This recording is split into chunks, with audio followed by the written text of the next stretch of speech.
die Here nader in gebed. Here, ons voeg ons stem by dit wat ons gesing het, laat Heer u seën op hul daal.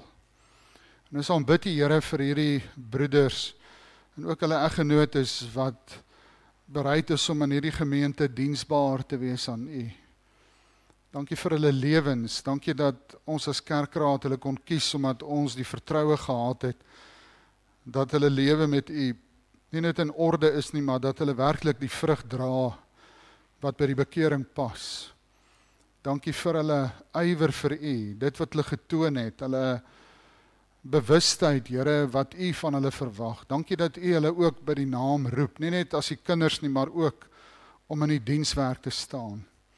En Here, vir ons is dit 'n vreugde om ook hierdie broeders by ons kerkraad te kan voeg, om saam met ons die strategiese beplanning te kan doen, om saam met ons te kan bid vir die gemeente, om die gemeente te kan gaan bedien, ook in hulle huise, om hulle te leer waar lering nodig is, om te vermaan waar vermaaning nodig is. Terwyl ons, Here, so diep bewus is dat as ons daardie taak op ons het en geneem het, dat ons inderdaad deur ons voorbeeld voor moet loop. O Here, bid ons dat u vir ons sal toerus en vir ons genade sal gee. Dankie vir die reiniging deur die bloed van Christus. Dankie dat ons in die eerste plek as leiers van hierdie gemeente kan vlug na die voet van die kruis. Dat ons onsself daar kan wegsteek en in u verborge kan wees. Dankie dat ons in 'n diepe bewustheid kan lewe hoe nodig ons u het, Here. Dat ons 'n besondere salwing van u nodig het om in hierdie wêreld in die eerste plek te kan leef wat ons moet leef. Die werklike leer van die skrif te kan oopbreek en te verstaan en dit aan die gemeente te kan oordra. Here, dankie dat u hier in ons midde is. Dankie dat u dit beloof, waar 2 of 3 is, daar is u. Ja, 2 of 3 in die naam is, daar is u. En Here, ons is vanmôre in u naam hier. Dit is die begeerte van ons hart om u te aanbid, om u te verheerlik, om aan u gehoorsaam te wees, om 'n heilige lewenswandel te volhard. Here, dankie dat ons al die middele tot ons beskikking het. Dankie vir die Heilige Gees wat in die kinders kom woon het. Dankie dat as iemand tot bekering kom, hulle nie hoef te twyfel dat dit moontlik is om die Here te dien nie. Want u Gees is ons ondersteuning. Hy is vir ons 'n trooster, hy is vir ons 'n hulp. Here, dankie dat u ons nie alleen gelaat het nie, dat ons nie weeskinders is nie. Dankie dat u ons hemelse Vader is, die bron van voorsiening. Here, ons lê net ons lewe vanmôre opnuut voor u. En ons bid dat u verheerlik sal word in elke opsig en in ons doen en late. Here, kom breek die woord vir ons oop vanmôre, dit wat ons gaan lees, seën ons reeds by die lees daarvan, en word u daarin verheerlik. Ons wil net, voor ons amen sê, Here, wil ons net baie dankie sê vir Dolla en vir haar been se beterskap. En ons wil nie ophou om vir haar te bid nie, en ons vra, Here, dat u vir haar volkome genesing sal gee, volkome vooruitgang in hierdie jaar, en dat sy bewus sal wees, sodat die genade van die Here vir haar deurgedra het. Dankie dat ons dit mag vra, in die wondernaam van Jesus, ons koning en verlosser. Here, ons bid vir die gereformeerde kerk, en die feit dat hulle daardie besluit geneem het, Here, wat vir ons 'n besluit is terug na die skrif toe. Dankie vir daardie manne wat in die meerderheid was, wat bereid was om daardie besluit te neem. En ons weet daar's baie kritiek wat teen hulle uitgaan, maar dis omdat baie die skrif nie verstaan nie. Maar dankie vir hulle moed. En ons wil bid, Here, dat u insig en lig sal gee in daardie kerkrade wat dalk op 2 gedagtes hinker, en dat daar nie 'n skeuring sal kom en 'n verdeeldheid onder hulle nie. Maar ons bid vir eensstemmigheid en ons bid vir genade van bo. Here, sodat hulle wat die besluit geneem het terug na die skrif wat die manne aanbetref om te staan in die amp van die ouderling, dat dit vir almal duidelik sal wees dat hulle in u lig opgetree het en volgens u woord die besluit geneem het. Ons eer u daarvoor in Jesus se naam met danksegging. Amen. Mense, kom ons lees uit Handelinge 20 van vers 13.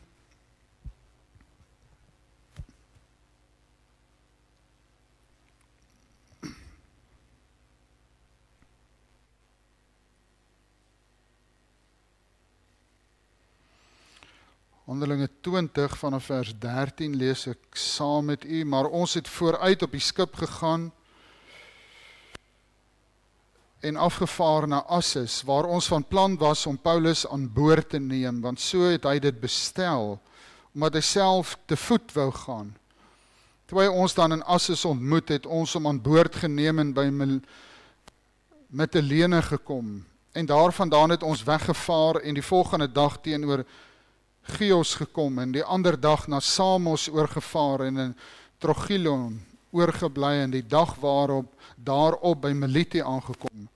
Want Paulus het besluit om by Efese verby te vaar, sodat hy nie in Asië tyd sou verloor nie, want hy het hom gehaas, as dit vir hom moontlik was op die Pinksterdag in Jerusalem te wees. En van Melite het hy gestuur na Efese, want hoekom? Want hy in vers 16 sê, hy het by Efese verbygevaar, hy het nie daar aangedoen nie, met ander woorde. Nou het hy gestuur na vers 17 na Efese en die ouderlinge van die gemeente laat roep. En toe hulle by hom kom, sê hy vir hulle, julle weet hoe ek van die eerste dag af dat ek in Asië gekom het, die hele tyd by julle gewees het. En die Here gedien het met alle nederigheid en baie trane en beproewinge wat oor my gekom het deur die komplotte van die Jode.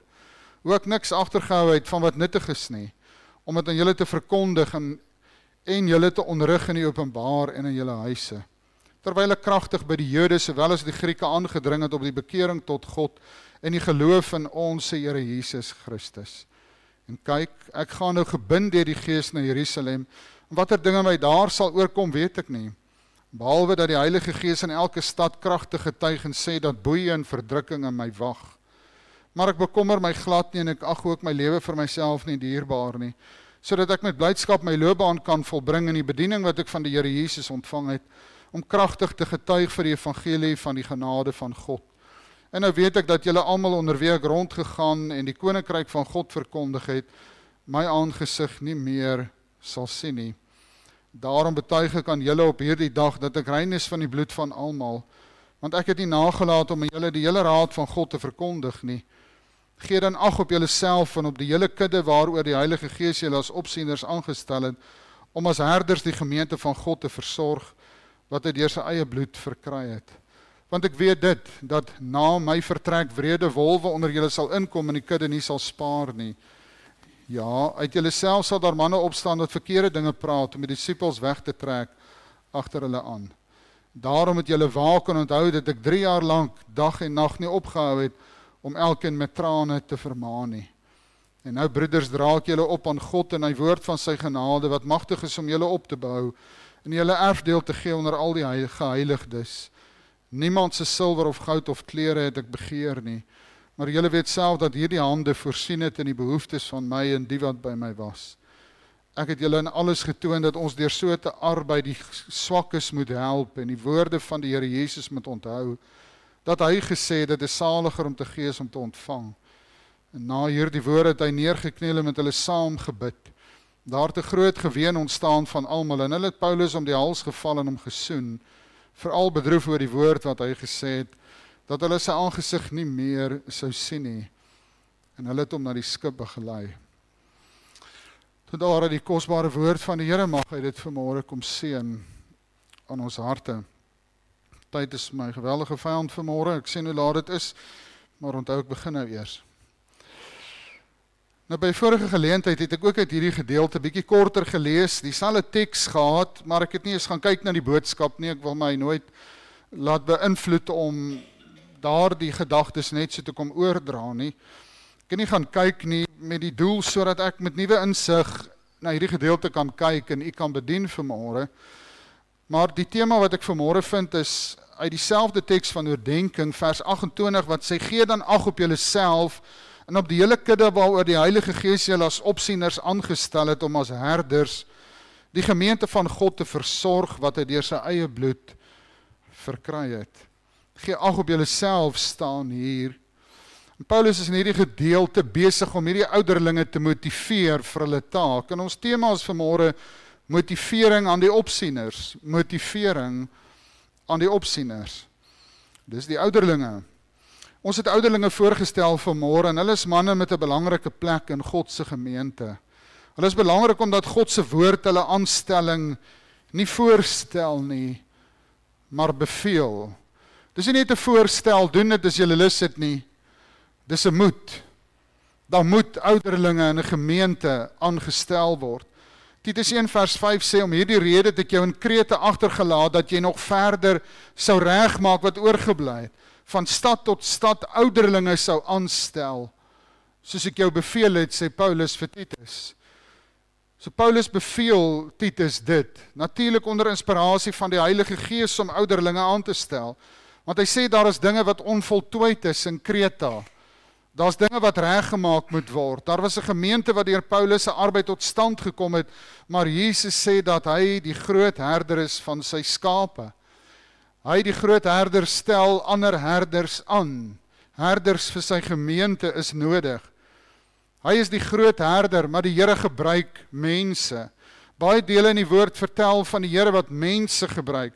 Ek het net aan een gedink in Lukas 5, toe hy sy disippels geroep het, daarvan vers 4, en toe hy ophou met spreek, sê hy vir Simon, vaar uit na die diep water, laat julle net 'n sak om te vang. En Simon antwoord en sê vir hom, meester, ons het die hele nag deur hard gewerk en niks gevang nie, maar op u woord sal ek die net laat sak. En toe hulle dit gedoen het, het hulle groot menigte visse ingesluit, en hulle net wou skeer. Daarop wink hulle vir hul maats in die ander skuit om hulle te kom help, en hulle het gekom en al twee die skuite vol gemaak, sodat hulle amper gesink het. En toe Simon Petrus dit sien, val hy neer aan die knie van Jesus en sê, gaan weg van my Here, want ek is 'n sondige man. Want verbaasdheid het hom aangegryp en almal wat by hom was, oor die vangs van visse wat hulle gemaak het. En net so ook vir Jakobus en Johannes, die seuns van Zebedeus, wat Simon se maats was. En Jesus sê vir Simon, moenie vrees nie, van nou af sal jy mense vang. En nadat hulle die skuite in land aangebring het, dat ek weer lees, en nadat hulle die skuite aan land gebring het, het hulle alles verlaat en hom gevolg. Nou ja, Jesus leer vissermanne om vis te vang. Hulle wat baie goed was met visvang, vang niks nie. Want die Here se seën was nie daarby nie. Die Here wys, as ek jou haal uit die sekulêre wêreld uit, in die eerste plek, hierdie apostels wat voltyds in die bediening sou staan, het jy geen keuse nie. Dit wat jy doen, en die seën van God was daarop om werklik vis te vang, en so het jy lewe gemaak, maak ook 'n einde aan. Want ek roep jou voltyds in my diens. Die Here stop die vis, maar die Here het nie van hulle vergeet nie. En net daar laat die Here hulle die net aan die ander kant gooi en hulle vang 'n hele boot vol vis en hulle laat staan alles, ook daar die boot van visse, wat nou net vol is. Het nie eens mark toe gegaan en het verkoop nie. Hulle dadelik besef, God het sy hand op hulle gelê, voltyds, vir sy diens, vir sy bediening. Die Here is die een wat die werk seën, die fisiese visvang, maar ook die geestelike visvangs. Die Here is die een wat hierdie manne roep, sê, van nou af sal julle vissers van mense wees. En daar dieselfde sin roep die Here en voeg die Here by sy gemeente die ouderlinge, mense wat aan hom diensbaar moet wees. Hy sal hulle werk seën, wanneer hulle aan hom gehoorsaam is. Dis God wat red. Dis God wat verlos. Ja, mense reageer op die stem van die Here, op die woord van die Here. Ons is daar om die opdrag uit te voer, maak disippels van alle nasies. Maar die Here gebruik mense. Dis die saak van die Here. Die is nie 'n klub wat gestig is nie. Dis nie 'n golfklub nie, dis nie 'n rolbalklub nie, dis nie 'n godsdienstklub nie. Die Here het sy gemeente tot stand gebring. Hy het sy lig gegee in die harte van mense. Waar 2 of 3 in sy naam is, daar is hy in hulle midde. Hierdie is 'n gebou toegewy aan die Here, maar die plek van aanbidding is waar die kinders van die Here by mekaar kom, al is dit onder 'n boom. Want waar 2 of 3 in sy naam is, daar is hy in hulle midde. Dis die Here se doel dat hy aanbid sal word, gedien sal word, dat daar herders sal wees onder sy hoofherderskap, om sy gemeente te bedien, die skape te bedien. Ja, julle is 'n klomp skape, ek wil julle nie beledig nie, maar dis wat die Bybel sê. Ons het met die groot herder te doen, en hy stel herders aan oor sy kudde. As jy die Here ken, as jy 'n skaap, as jy hom nie ken nie, is jy nog 'n bok. Maar die Here het sy herders geroep, vir sy skape, sy gemeente, om hulle te voed. Net soos Psalm 23 sê, na waters waar rus is lei my heen, Hy verkoop my siel. Hy lei my in die spore van geregtigheid om sy naam ontwil. Ja, hy lei sy skape. Hy gee aan hulle voeding. Hy doen dit deur sy herders. Ook sy medeherders, die ouderlinge wat saam met die lerende ouderling wat die dominee is, die gemeente moet bedien. In hulle huise moet kom. Daar vir hulle moet wees. Daarom doen die Here dit. Hy gee om vir sy skape, hy het 'n hart vir sy skape. Want hulle is dikwels in lewensgevaar, soos 'n skaap daar buite in die veld in gevaar is. Die wolf kan kom en die skaap vang. Johannes 10 vers 12 ten minste staan, maar die huurling en hy wat nie 'n herder is nie, aan die ander woord, hy staan in 'n ampt, maar hy gee nie om nie, hy doen nie wat hy moet nie, van wie die skape nie die eiendom is nie, sien die wolf kom en laat die skape staan en vlug. En die wolf vang hulle en jaag die skape uitmekaar. En dan meld die skrif van die brullende leeu in 1 Petrus 5:8-9, wees nugter en waaksaam met julle teestander, die duiwel loop rond soos 'n brullende leeu, en soek wie hy kan verslind. Hom moet julle teestaan, standvastig in die geloof, omdat julle weet dat dieselfde lyding opgelê word aan julle broederskap wat in die wêreld is. Hoe die Here die ouderlinge gegee, manne van die woord, manne wat hom ken, hom liefhet, manne wat in staat is om ander te leer, om in die huise te kom van die lidmate, om die lerende ouderling, die predikant te help. Dis nie 'n eenman saak en 'n eenman taak nie. Dis 'n taak vir die ouderlinge om lering te gee, om te onderrig, om te beskerm, om teen dwaling te beskerm. So let op, as ons net weer lees in hierdie selfde gedeelte van Handelinge 20. In Handelinge 20 voor ek dit lees ons van Paulus, dat hy op pad was vir Pinkster na Jerusalem. Maar hy moet met die ouderlinge van Efese praat. Hy kan nie daar aandoen nie, die tyd is min, hy jaag om by Pinksterfees te kom. So hy gaan Efese verby, maar hy laat die ouderlinge roep. Hy weet dat dit sy laaste keer is dat hy daar verby sal gaan. Hy sal hulle nooit weer sien nie. Nooit weer nie. Wat sal die belangrikste boodskap vir hulle wees?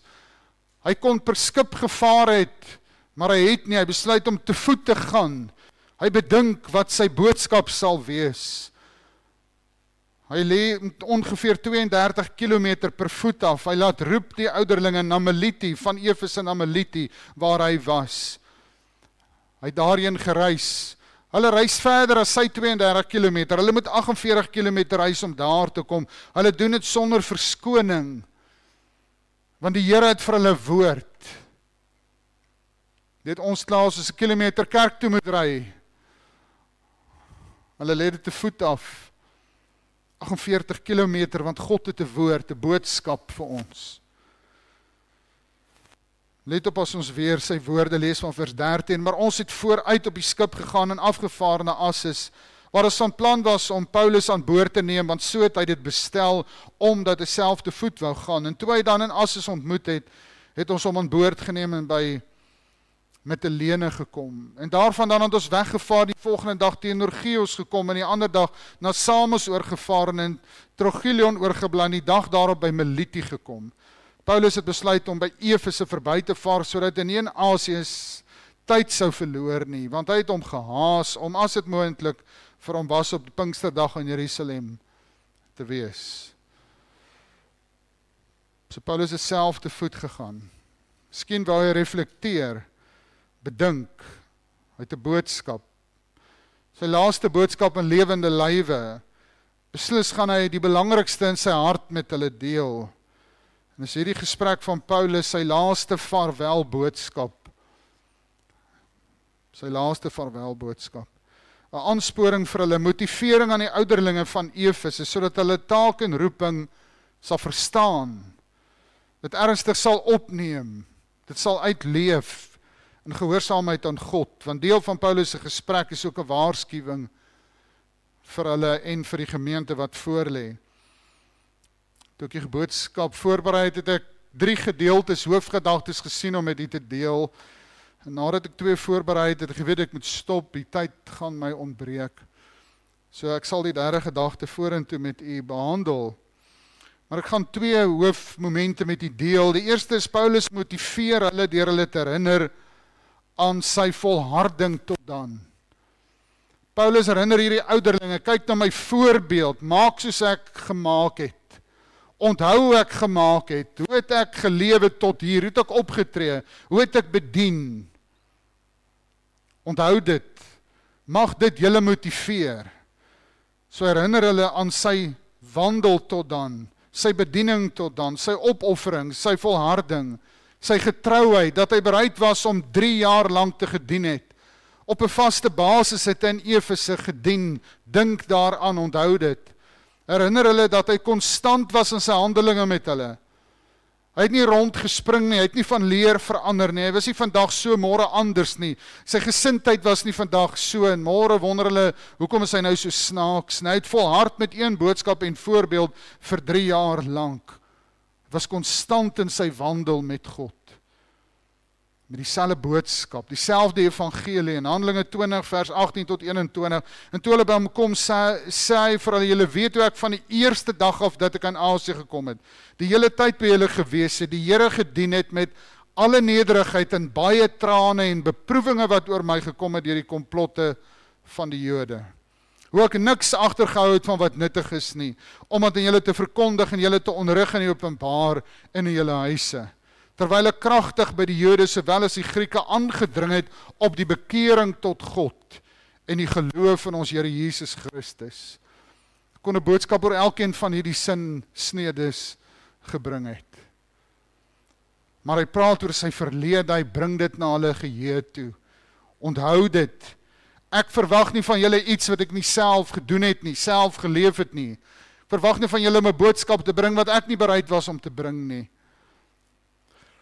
So Paulus se woorde vers 18 en 19, julle weet hoe ek van die eerste dag af, nie dag 2 nie, nie dag 3 nie, van die eerste dag af, het hy hierdie woord geleef en gepreek, die hele tyd by julle gewees het en die Here gedien het.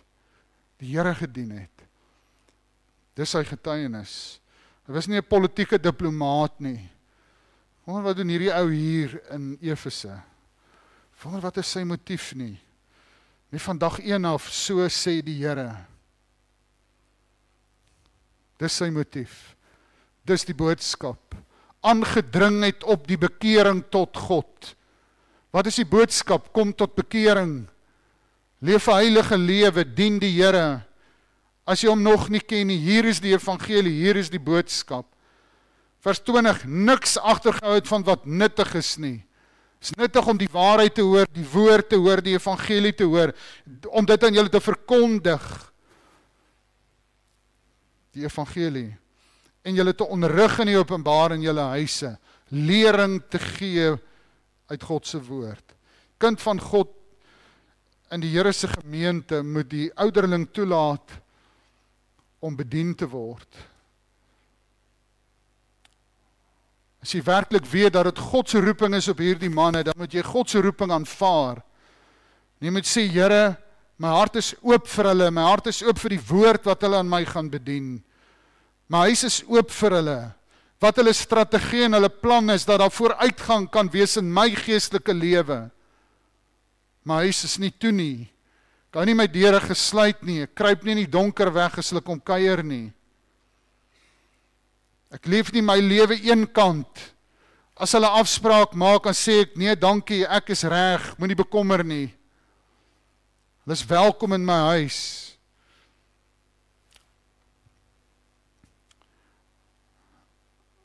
Dis die ouderling se taak om sy wijksmense te onderrig in die privaatheid van hulle huis. Natuurlik moet die leraar dit ook aanneem, dit doen, maar hy is die lerende ouderling. Sy taak is om ook in die openbaar die woord te bedien, hier waar ons by mekaar is. Hier waar enigeen welkom is om in te stap en na die woord te luister, om hier onderrig te word. Hier is openbare gebou tot eer van God, tot aanbidding van sy naam. As ons ooit sou sê, reg van toegang voorbehou is dit, nie om te sê, net 'n sekere groepie is welkom nie, dis om te sê, almal wat in die naam van die Here hier is welkom. Almal wat hom hier wil aanbid is welkom. Nie elkeen is welkom om 'n lidmaat te word nie. Die wat die Here ken word lidmate, die wat 'n getuienis van redding en wedergeboorte het, die wat sê ek kom om die Here te aanbid in sy naam is welkom. Ons sal nie toelaat dat 'n moslimer inkom en hy sê kan ek die Koran gou lees in die erediens nie. Kan ons saam aanbid tot Allah vir hierdie Sondag, dan kan ons volgende Sondag tot Jesus bid nie. Nee, in daardie sin is nie almal welkom nie. Maar almal is welkom wat die evangelie wil hoor en luister en positief daarop reageer en hulle bekeer tot God en in die naam van die Here hier is om hom te dien. So hierdie is 'n openbare plek van aanbidding teenoor Christus, waar die gemeente onderrig word, waar ons vrymoedigheid het om te sê, so sê die Here van hierdie kansel af, sonder vrees vir teespraak, wat is polities korrek en wat nie. Maar dis ook ons taak in jou huis. As jy lidmaat van die gemeente, dan is jy skaap van die Here, as jy getuig, jy ken hom, dan moet jy bedien word. Jou huis moet oop wees, want dis die ouderling se taak om jou te bedien. Soos Paulus moes die opsieners of ouderlinge geleer het uit sy voorbeeld, sodat hulle kon doen soos hy gedoen het.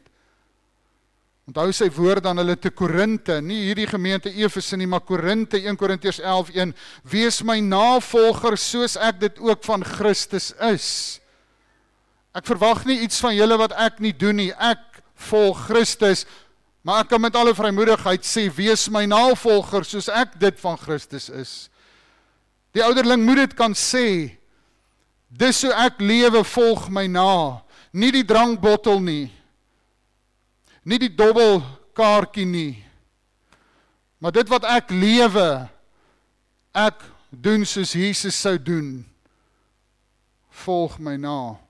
Vers 2, en ek prys julle broeders, dat julle in alles aan my dink en aan die leringe vashou, soos ek dit aan julle oorgelewer het.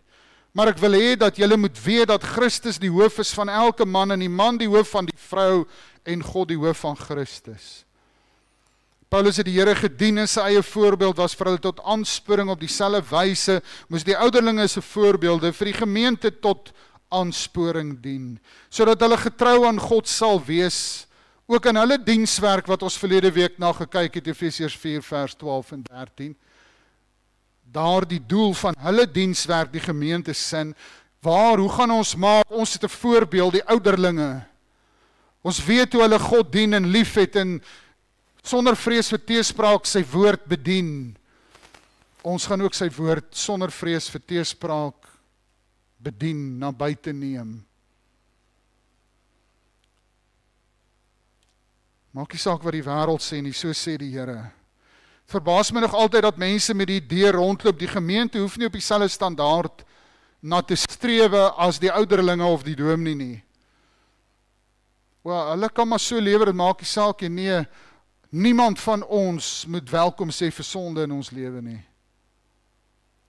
Niemand van ons mag soos die wêreld leef nie. 1 Johannes 2 vers 15, moenie die wêreld lief hê of die dinge wat in die wêreld is nie. As iemand die wêreld lief het, is die liefde van God nie in hom nie. Maar ons moet die Here almal lief hê. Ons moet strewe na 'n heilige lewe. God eis dit van die dominee, die ouderlinge, die diakens, die lidmate, 'n heilige lewe. Hy sê dit in 1 Petrus 1, en geen onduidelike terme nie, wees heilig, want ek is heilig. Dis waarna toe die ouderlinge hierdie gemeente wil neem en moet neem, na heilige wandel met God. Dis waarin ons moet groei. Ek het dit al dikwels gesê, ons wil nie die kerk vol maak met ongeredde mense ten koste van die gemeente nie.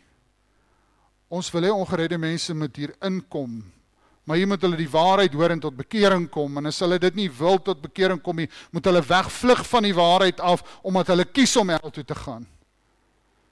Maar niemand moet hier inkom en sê, ek wonder wat is die boodskap, ek wonder of hier 'n standaard is, dit lyk vir my eintlik soos die wêreld hier binnekant, die wêreld is in die kerk en die kerk is in die wêreld vandag. As iemand hier inkom met hulle weet, die Here is welkom in sy heiligheid. Habakuk 2 vers 22 sê, God is in sy heilige tempel. Hy laat sy teenwoordigheid geld waar hy welkom is in sy heiligheid. Wie mag klim op die berg van die Here? Wie mag staan in sy heilige plek? Hy wat rein van hande, suiwer van hart is, wat sy siel nie ophef tot nietigheid en nie vals sweer nie.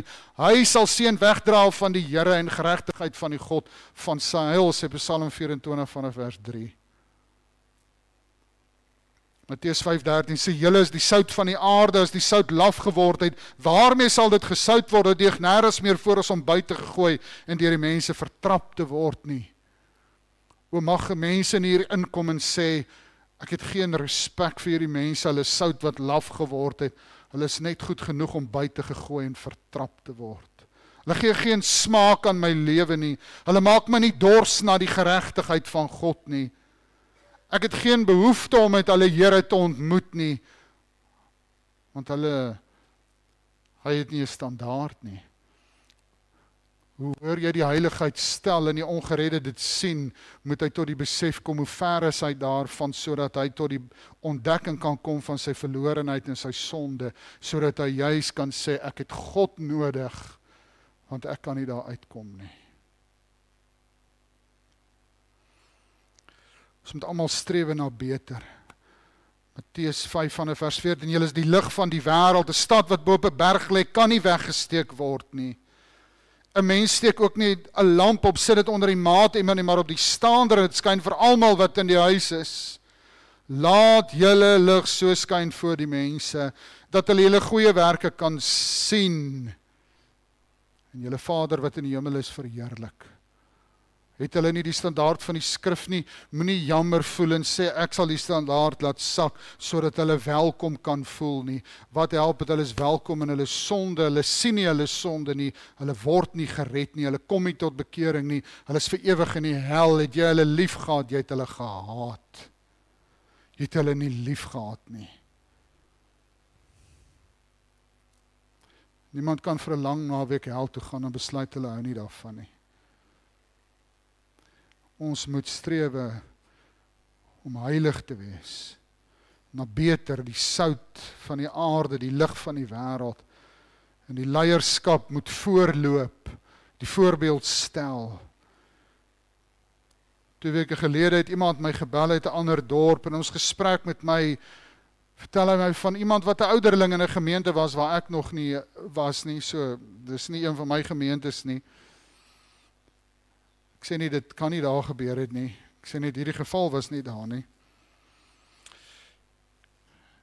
En hy sê vir my, hoe welkom was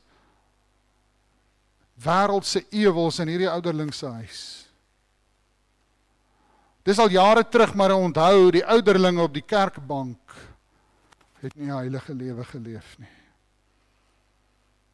Jy weet hoe maklik is dit om ou se foute te onthou. As mense verskoning soek om die kerk toe te gaan, en dan sê hulle, daardie ouderling, hy maak so. Of daardie dominee maak so. Of daardie lidmaat maak so.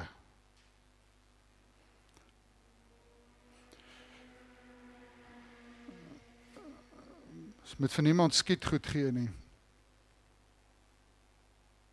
Titus 1 van vers 5 sê, om hierdie rede het ek jou Krete agtergelaat, dat jy nog verder sou regmaak wat oorgebly het. Van stad tot stad ouderlinge sou aanstel soos ek jou beveel het, hoor nou vers 6 tot 9 ook. As iemand onberispelik is die standaard. Die man van een vrou, het beteken nie hy is nog net met een vrou getroud gewees nie, daar's redes vir waarom iemand 'n tweede en 'n derde keer getroud mag wees volgens die skrif. Maar ek kan nie 'n vrou hê en ek flirt met ander vrouens nie. Die man van een vrou, gelowige kinders het, wat nie beskuldig word van losbandigheid of tugteloos is nie. Ook jou kinders moet die pad regloop. Want 'n opsiener moet as 'n rentmeester van God onberispelik wees. Nie rede om hom te berispen nie. Nie eiesinnig, nie oplopend. Geen drinker, geen vegter, geen vuil gewinsoeker nie. Maar gasvry, een wat die goeie lief het, ingetoe, regverdig, heilig. Een wat homself beheers, een wat vashou aan die betroubare woord wat volgens die leer is, sodat hy in staat kan wees om in die gesonde leer te vermaan, sowel as om die teesprekers te weerlê. Ja, dis 'n hoë standaard, maar ons sê nie dat 'n ouderling 100% sondeloos op aarde is nie. Niemand is nie. Ons leef steeds met ons oog op die Here Jesus, ons is van hom afhanklik. Maar ons jaag na die heiligmaking, ons streef daarna, sou ons oortree, dan gemaak ons reg waar ons verkeerd gedoen het. Ons doen belydenis van ons sonde.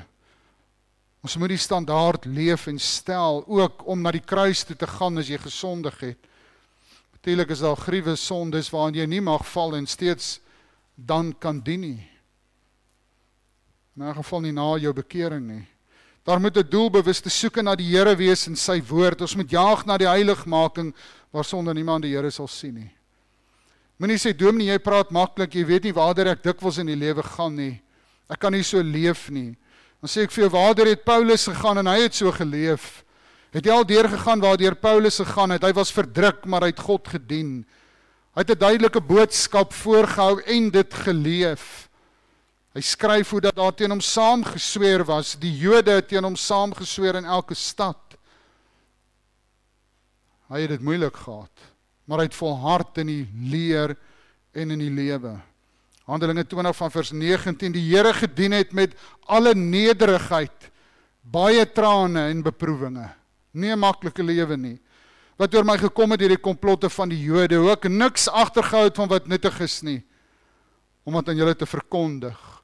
Al word hy teëgestaan oor sy leer, hou hy niks terug nie, hy bly dit verkondig, terwyl hy kragtig by die Jode sowel as die Grieke aangedring het, op die bekering tot God en die geloof in ons Here Jesus Christus. Om aan te hou en te volhard. Per geleentheid het ek by 'n nagklub ingegaan met 'n klomp traktaatjies in my sak. En die bouncer kom daar aan, want ek het nou al heel wat traktaatjies uitgedeel. En die man met sy groot spiere kom aan om my daar uit te gooi. En ek het nog een oor en ek sê vir hom, gaan lees hierdie traktaatjie by die huis, en ek sit hom in sy sak. Dit was my laaste traktaatjie. Ons het by die bid hier gebid dat daar die klap toemaak, dit was in Vanderbijlpark. Want hy het oopgemaak reg langs die kerk. So wanneer hulle probeer jeug hou, is daar 'n klap. Altyd 'n geraas en die dronk mense lê daar in die strate. Daar's mense wat nie van die waarheid hou nie, hulle sal jou soos 'n bouncer wil uitgooi. Maar jy moet volhard in die bediening van die evangelie. Paulus se bediening was nie in 'n hoek nie. Was nie, jy het jou waarheid en ek het myne, en waarheid is subjektief en nie objektief nie, subjektief, en ek los jou met jou waarheid, en ek kan nie eintlik vir jou sê wat is reg en wat is verkeerd nie. Nee, ek kan nie, maar God se woord sê duidelik wat is reg en verkeerd, en ek moet dit verkondig. Dis wat ons moet doen. Paulus het nie gesê, moenie julle bekommer, ek sal niks in die openbaar verkondig waarmee iemand bots of verskil nie. Nee, hy het in die openbaar en in hulle huise die woord bedien. Al sou hy aanstoot gee, want aanstoot word geneem. Almal wil dit nie hoor nie, daarom skryf hy aan Timoteus, verkondig die woord, hou aan tydig en ontydig. As 'n tyd wat hulle dit nie wil hoor nie. Tydig en ontydig, weerlê, bestraf, vermaan in alle lankmoedigheid en lering. Hy was vervolg, maar hy het vir 3 jaar lank konstant die woord bedien, daaraan getrou gebly. Die motivering is, kyk na my voorbeeld en wyk daarvan nie af nie. Dien die Here soos ek hom getrou gedien het. Verkondig die evangelie soos ek dit gedoen het. Bring die boodskap van bekering soos wat ek dit gedoen het. Daarsonder kan niemand gered word nie. Johannes 8 vers 32, julle sal die waarheid ken, die waarheid sal julle vrymaak. As jy iemand nie die waarheid gee nie, kan hy nie gered word nie. So u as gemeente moet die ouderling verwelkom. Nie verontwaardig voel as hy besoek by jou wil bring nie. Jy moet nie verontwaardig voel as hy jou vra na jou getuienis van redding nie. Hoe weet jy dat jy God ken? As hy sou vra, hoe en waar het die Here jou siel gered? Dis sy taak en roeping om dit te doen. As jy die Here ken, dat hy vir jou sal vra, hoe lewe jy? Leef jy in orde? Kan jy met vrymoedigheid nagmaal gebruik? Is daar onvergewingsgesindheid in jou lewe teenoor ander? Staan jy skuldig voor God? Dis sy taak om dit te doen. Standerton het 'n ouderling my vertel hoe dat hy 'n afspraak met mense gehad het en toe hy by die hek inry, toe sien hy hulle sit vinnig die huis se ligte af en hulle loer deur die skreefie van die gordyn vir hom. Niemand maak die deur oop nie. Hy is daar om sy taak uit te voer, het 'n afspraak gemaak, maar hulle wil hom nie daar hê nie. En ek het daardie ouderling geken, 'n mooi lewe geleef. Dink hy was iets soos 50 jaar daar op die kerkraad. Dit spreek van sy getrouheid. Hulle het maar bedenklike lewens geleef. So dit was die eerste deel, Paulus se agtergrond en voorbeeld in sy getrouheid en hoe dit hulle moes motiveer. En die tweede en laaste wat ek vanmôre deel, is Paulus se motivering aan die opsieners was sy verwysing na sy huidige omstandighede. Dis nie net die verlede wat tel nie, maar hoe is hy steeds, hoe is hy nou? Julle onthou wat ek was, toe ek by julle was, 3 jaar lank. Maar kom ek vertel julle, ek is nog steeds daar en hoe is dit nou? Vers 22, en kyk, ek gaan nou gebind deur die Gees na Jerusalem. Watter dinge my daar sal oorkom, weet ek nie, ek gaan gebind deur die Gees. Deur daardie woorde, gebind deur die Gees, moet hulle ook verstaan, dat hulle gebind sal wees deur die Gees. Ons weet waarmee is ons besig. Ons weet wat ons doel is in hierdie gemeente. Ons weet dat ons die evangelie moet verkondig, dat ons die woord moet bedien. Gebind deur die Gees. Dis nie maar ek wat so voel nie. Die Here se hand is op my. Sterk op my, is kragtig op my. Ek sal getrou bly, want ek ervaar dat die Gees van God my gevange hou. Om aan hom getrou te wees, te midde van die verdrukking wat hy beleef, vir die komplotte van die Jode, is hy gebind deur die Gees. Maar nou gaan hy verder en hy wys daarop dat hy na Jerusalem op pad is en hy weet nie wat vir hom voor lê nie. Jerusalem is in hierdie geval die belly of the beast. Die komplotte van die Jode was sy deel, waartoe gaan hy nou? Jerusalem, die hoofstad van hierdie Judaïsme, van die Jode. As hulle dan komplotte teen hom gehad het, hoe gaan dit nou wees?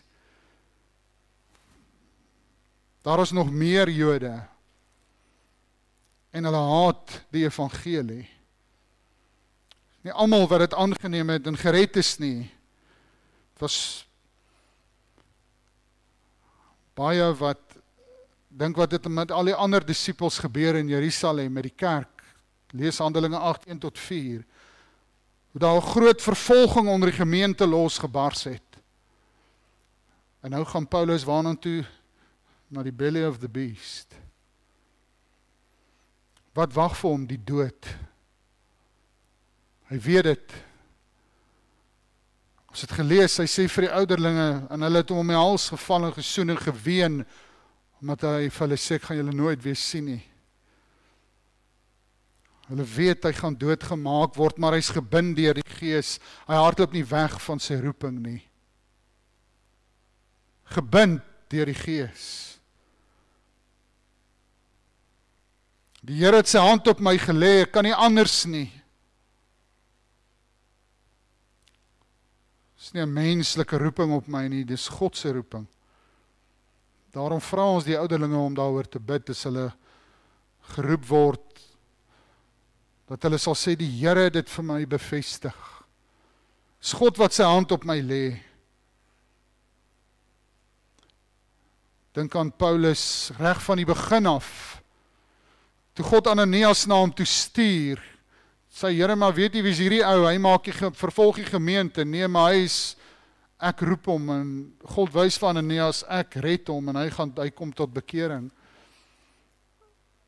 En hy is bestem om vir my naam te lei. Handelinge 9:15, die Here sê vir hom, gaan, dis nou vir Ananias, want Paulus is vir my 'n uitverkore werktuig om my naam te dra voor nasies en konings en die kinders van Israel. Het sê net hy, maar dit verwys na Saulus wat Paulus sou word. Want ek sal hom toon hoeveel hy vir my naam moet lei, sê vers 16. Die Here het vir my in my 3de jaar op kweekskool 'n woord lewend gemaak in Esegiel 3 in my stilte tyd. Ek maak jou voorhoof hard soos 'n diamant. Hulle sal na jou nie wil luister nie, maar wat ek ook al vir jou sê om te sê, dit moet jy sê. As jy dink ek het 'n harde voorhoof, is nie my skuld nie.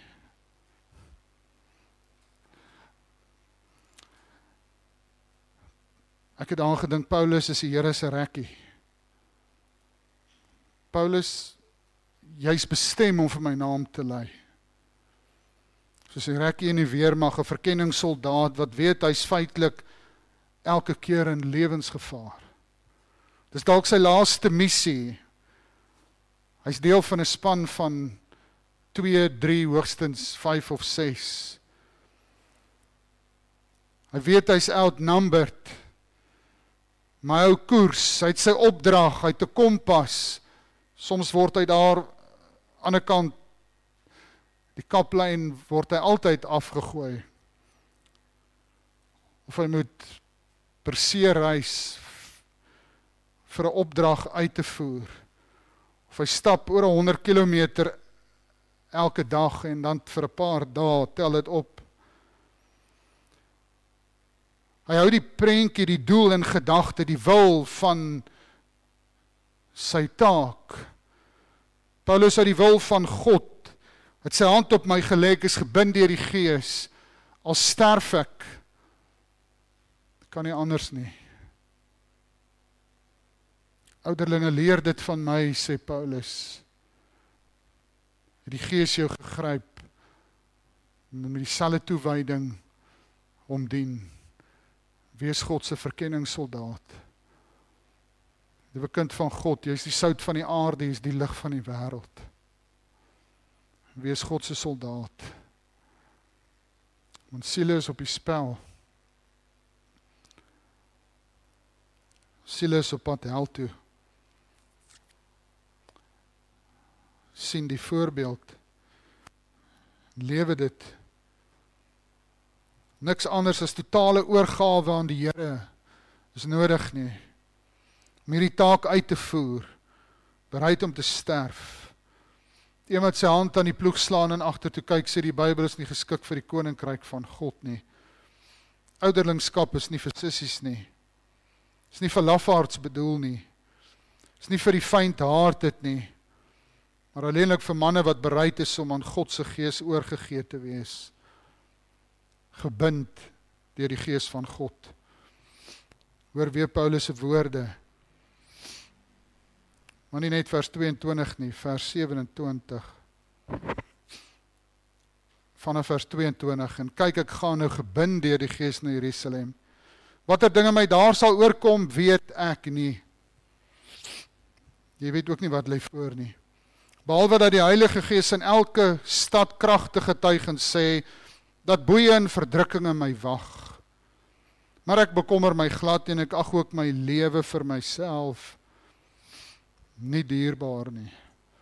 Sodat ek met blydskap my loopbaan kan volbring in die bediening wat ek van die Here Jesus ontvang het, om kragtig te getuig vir die evangelie van die genade van God. En nou weet ek dat julle almal onder wie ek rondgegaan, en die koninkryk van God verkondig, het my aangesig nie meer sal sien nie. Daarom betuig ek aan julle op hierdie dag dat ek rein is van die bloed van almal. Want ek het nie nagelaat om aan julle die hele raad van God te verkondig nie. Geen wonder Paulus het 14 van die 27 boeke in die Nuwe Testament geskryf nie.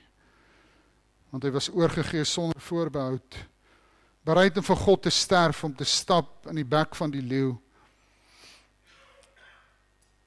in die voorste linies te wees, om die baanbrekerswerk te doen, om pad oop te maak en deure oop te maak waar dit toe was, om sy lewe daarvoor te gee. Mag die Here ons help om hierdie voorbeeld te sien, dit aan te neem en dit uit te leef. Amen. Kom ons buig die hoofde.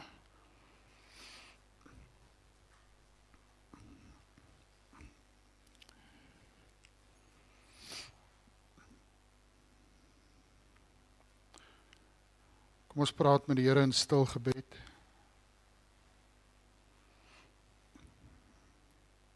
Die Here het met ons gepraat. Nie dat die duiwel die saad uit jou hart uit steel nie.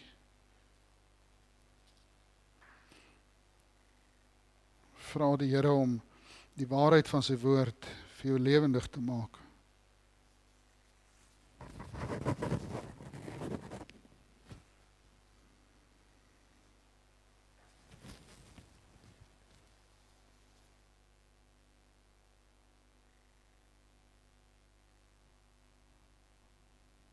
Here, ons is so van U afhanklik vanmôre.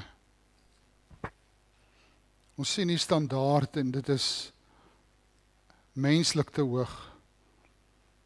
Maar dankie dat U ons nie alleen gelaat het nie, maar die Heilige Gees gegee het om in ons te woon. En as ons by U uitgekom het en die Gees in ons kom woon, dan sê Jesegiel 36, ek sal my Gees in hulle binneste gee, ek sal maak dat hulle in my insettinge wandel.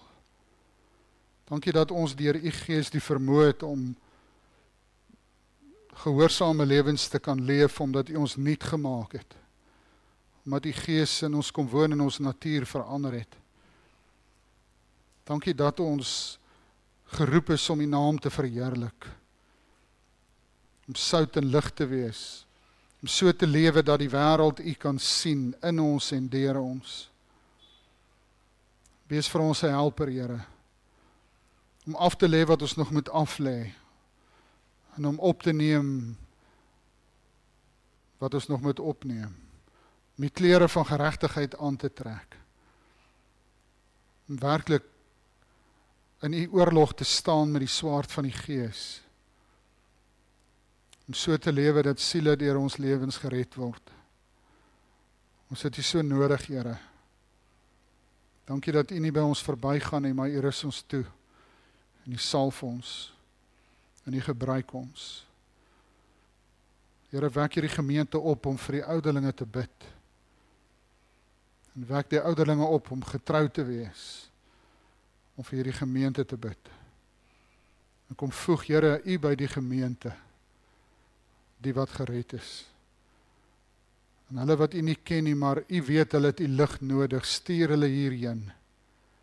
Gee dat hulle hier 'n standaard sal sien, wat vir hulle te hoog is, sodat hulle kan roep na U. Dat U hulle kan red. Ons vra dit en ons smeek dit in die naam van Jesus Christus, ons verlosser en koning.